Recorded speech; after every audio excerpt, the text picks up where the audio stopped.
മൂന്നാം നൂറ്റാണ്ടിൽ എഴുതപ്പെട്ട ക്രിസ്തീയ ഗ്രന്ഥം ലേലത്തിന്. മൂന്നാം നൂറ്റാണ്ടിൽ എഴുതപ്പെട്ട ക്രൈസ്തവ ചരിത്രത്തിലെ ഏറ്റവും പഴക്കമുള്ള ഒരു ക്രിസ്തീയ ഗ്രന്ഥം ജൂണിൽ ലേലത്തിന് വയ്ക്കും. പ്രാചീന കാലത്ത് എഴുതാനായി ഉപയോഗിച്ചിരുന്ന പാപ്പിറസിൽ കോപ്റ്റിക് ലിപിയിൽ എഴുതപ്പെട്ട ഗ്രന്ഥമായ ക്രോസ്ബി ഷോയൺ കോഡെക്സ് ആണ് ലേലത്തിന് വയ്ക്കാൻ പ്രമുഖ ലേല സ്ഥാപനമായ ക്രിസ്റ്റീസ് ഒരുങ്ങുന്നത്. AD 250-350 കാലയളവിലാണ് ഇത് എഴുതപ്പെട്ടത്. നിലവിലുള്ള ഏറ്റവും പഴക്കം ചെന്ന വിശ്വാസപരമായ പുസ്തകങ്ങളിൽ ഒന്നായ ഇത് $4 മില്യൺ തുകയ്ക്ക് വ്യക്തികളോ സ്ഥാപനങ്ങളോ സ്വന്തമാക്കുമെന്നാണ് അധികൃതർ പ്രതീക്ഷിക്കുന്നത്. മൂന്നാം നൂറ്റാണ്ടിലെ ആദ്യത്തെ ക്രിസ്ത്യൻ ആശ്രമങ്ങളിൽ ഒന്നിൽ എഴുതപ്പെട്ട ഗ്രന്ഥമായാണ് ഇതിനെ കണക്കാക്കുന്നത്.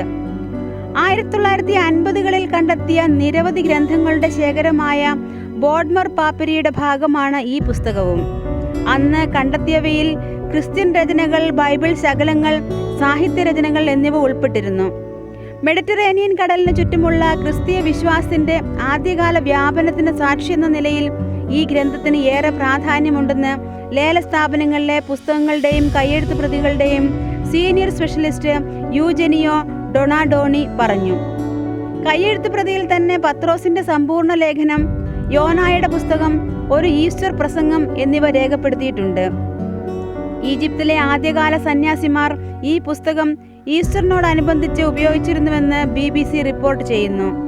ലോകത്തിലെ ഏറ്റവും വലിയ കയ്യെഴുത്ത് പ്രതി ശേഖരത്തിൽ ഒന്നായ ഡോക്ടർ ഷോയന്റെ ശേഖരത്തിൽ നിന്നുള്ള മറ്റ് ഭാഗങ്ങൾക്കൊപ്പമാണ് ഈ കയ്യെഴുത്ത് പ്രതിയും ലേലം ചെയ്യുന്നത്. നിലവിൽ കോഡെക്സ് ക്രിസ്റ്റീസ് ന്യൂയോർക്കിൽ പ്രദർശിപ്പിച്ചിട്ടുണ്ട്. ഏപ്രിൽ 9 വരെ പ്രദർശനം തുടരും. ജൂൺ 11 ലണ്ടനിൽ വച്ചാണ് ലേലം നടക്കുകയെന്ന് അധികൃതർ വ്യക്തമാക്കി.